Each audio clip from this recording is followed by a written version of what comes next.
এই যে শুধু টেম্পারেচার মেশিন,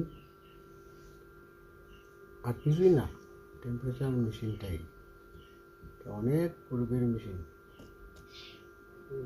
10 বছর আগের ছিল হয়তো। ওটা দিয়ে ফুটাচ্ছি পাশের ডিম। এই যে ককশিট বক্স, আনুমানিক 100 ডিম আটবে।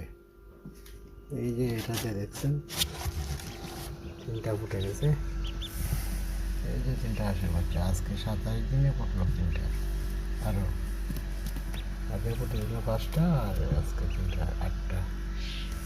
এই 4টা রয়েছে, দারুণ হয়েছে। শুধু একটা ফ্যান, একটা লাইট, পানি।